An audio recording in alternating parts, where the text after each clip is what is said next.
Hi, it's Cole from Cole's Quilts, and I decided to come on and make a video because I wanted to talk about sewing together blocks. My FPP patterns are block-based. A lot of FPP full quilt patterns are not. I just think that it's easier that way. It's my favorite way to do it. But in my patterns, I don't usually describe how to sew the blocks together because you really can sew them together in any order you want. But there are some pros and cons to doing it different ways, and I've had multiple people ask me how I like to sew mine together. So I decided to make this little video where I could talk about different ways you could sew your blocks together and the pros and cons of each way. And I've printed out a little version of one of my quilts that I can use to show that to you.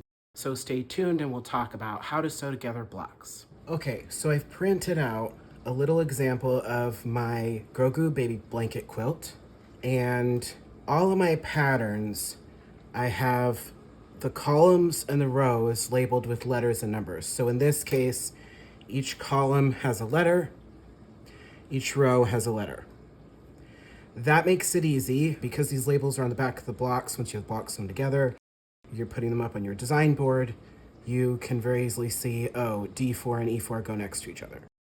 As far as sewing the blocks, creating the blocks, this can be done in any order. And if you know what order you like to sew the blocks together in, I would create the blocks in that order. So for example, you could do vertical rows, or you could work from the top to the bottom or the bottom to the top. It doesn't really matter.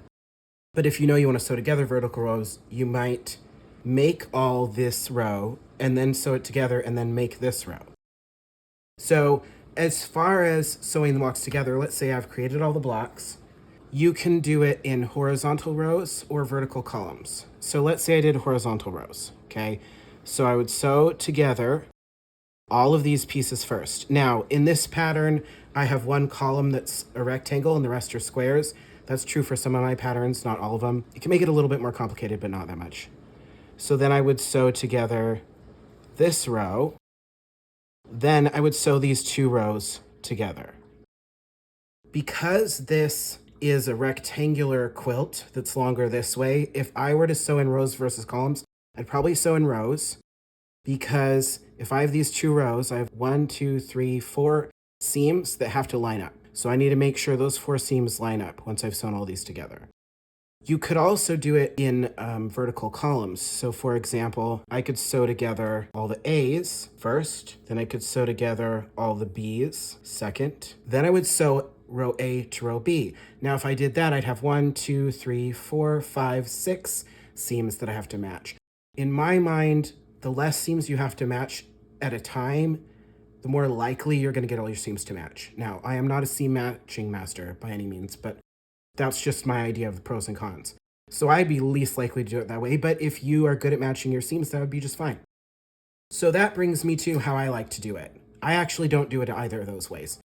The way that I've discovered I like to do it best is I like to make squares out of squares out of squares. So what I mean by that is I would take A1, B1, A2, B2, and I would sew together those 4 blocks to make a bigger block. And then I'm left with one row.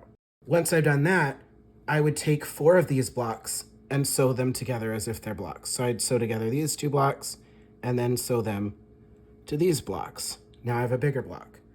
Then I would probably sew together these 2, sew them to these, and then sew them to those, and then down the middle.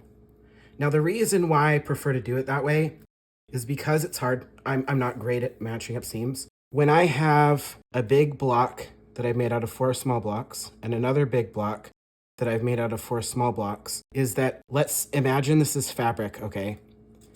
And I've sewn these 4 together and I'm flipping them over so that I can sew a seam right here.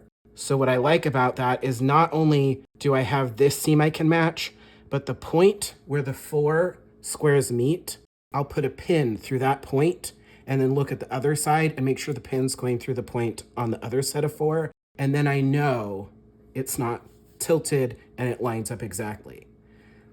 I can do that with no matter how big it gets, even if I ended up, let's say I had an even bigger quilt, and let's say that I ended up with a block that was huge. In this case, we have 1, 2, 3, 4 sets of 4 blocks. Okay, so now it's 4 by 4. So this is one big block. If you were doing a huge quilt, you might have enough. I don't have enough in this one. I might have enough to be sewing a block that's 4x4 to another block that's 4x4. And again, I can do the same thing. I can take that center point and put a pin through it and make sure that those match up. That's the way I like to do it. And again, you can do it either way, but if you are sewing together any quilt with blocks, or if you're trying to sew together one of my patterns, hopefully that will give you an idea of how you can do this. And if you like this little Grogu quilt, this pattern is a free download on my website. It's like baby blanket size. Go ahead and check it out. Thanks for watching.